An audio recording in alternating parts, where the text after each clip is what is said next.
Hello everyone, good morning. Nature of লাভলিতে আপনাদের সবাইকে স্বাগত। এখন আমরা রয়েছি চেন্নাই এয়ারপোর্টে, এই জাস্ট নামলাম।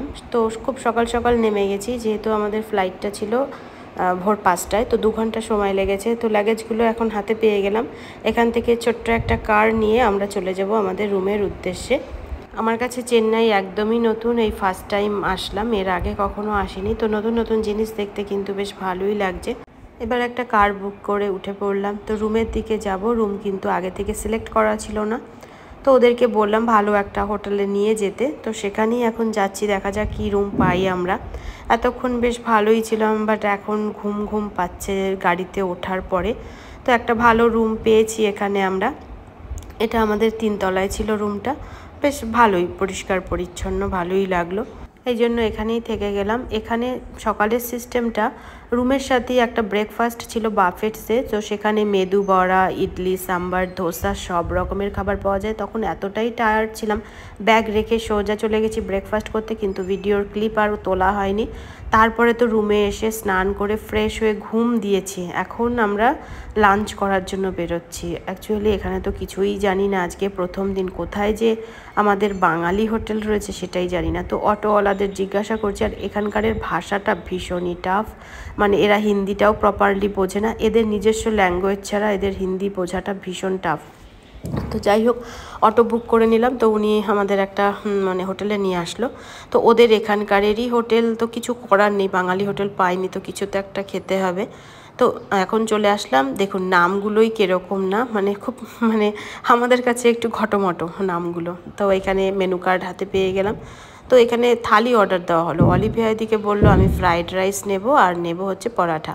তো ও পরাঠা নিয়ে নিল, আর আমাদের থালি চলে এলো। থালি তো সাজিয়ে দিয়েছে খুব সুন্দর করে, কিন্তু এগুলো একটাও আমাদের টেস্টের না, সবই একদম সাউথ ইন্ডিয়ান স্টাইল। যেহেতু আমরা সাউথ ইন্ডিয়ান রেস্টুরেন্টে এসেছি, তো সব কিছুই অল্প অল্প একটু মুখে দিয়ে দেখছি কীরকম, মানে নতুন খাবার, নতুন ফ্লেভার।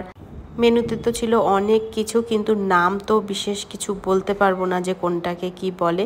ওই 2-1টা নাম বলতে পারবো, যেরকম চাটনি, রসম, পাঁপড়, আর হচ্ছে আচার, দই, রায়তা, পরোটা, মিক্সড মানে ফ্রাইড রাইস। ফ্রাইড রাইসটা ছিল এগ ফ্রাইড রাইস। তো এই কটা নামই বলতে পারলাম, আর বাদবাকিগুলোর নাম আমি জানি না। তো যাই হোক, এখন সবাই মিলে খেয়ে নিলাম। অলিভিয়া পরোটা খাচ্ছে ঠিকই, তাই আমি বলছি দেখ আমরা তো দুপুরে ভাত খাই, তো অল্প একটু রাইস খেতে হবে। এদের ভাতটাও না একটু অন্যরকম, আমাদের বাড়ির ভাতের মতন নয়। তো এখান থেকে যখনই বেরোচ্ছি তখন দেখি একটা এরকম ফুড কাউন্টার রয়েছে। ফার্স্ট টাইম আমি এরকম লাল রঙের কলা দেখলাম। তো লাল রঙের কলাটা আর খাওয়া হয়নি। ওরা বলছে স্মুদি নিয়ে নিই, তো আমরা বললাম যে ঠিক আছে নাও। এখানে সব রকম মানে ভেজিটেবলসও রয়েছে, ফ্রুটসও রয়েছে।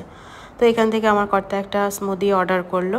যেহেতু অলরেডি আমরা খেয়েই এসেছি, তো এটা সাইডে রাখা হলো যে বাইরে এসেছি, অনেকটাই লং টাইম না খাওয়া ছিলাম প্লেনে। তো সেগুলো রিকভার করার জন্যই ফ্রুট জুস এটা ওটা এখন খেতে হবে। আর এখানে সাংঘাতিক গরম, মানে কী যে অস্বাভাবিক গরম। আমরা তো বাড়ির থেকে বেরিয়ে এসেছি তখন পাক্কা 15 দিন শুধু বৃষ্টি, মানে রোদই দেখিনি ঠিকঠাক মতন। আর এখানে এসে কাঠ ফাটা রৌদ্র।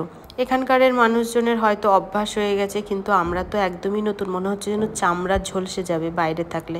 আমরা এখন বেরোতাম না, শুধুমাত্র লাঞ্চ করার জন্যই বেরিয়েছি। তো খাওয়া হয়ে গেছে, এখন আর কোথাও যাব না, সোজা চলে যাব রুমে। কারণ এই কাঠফাটা রোদ্দুরে আর কোথায় ঘুরবো, কোথাও ঘোরার জায়গা নেই। হ্যাঁ জায়গা আছে, বাট এখন যেতে ইচ্ছা করছে না। দেখুন বাইরে কি অস্বাভাবিক রৌদ্র, এর মধ্যে কি কোথাও বেরোতে ভালো লাগে? আমরা রয়েছি একদম প্রপার টাউনে, জায়গাটার নাম বড্ড খটোমটো তাই বলতে পারছি না। দেখা হবে নেক্সট।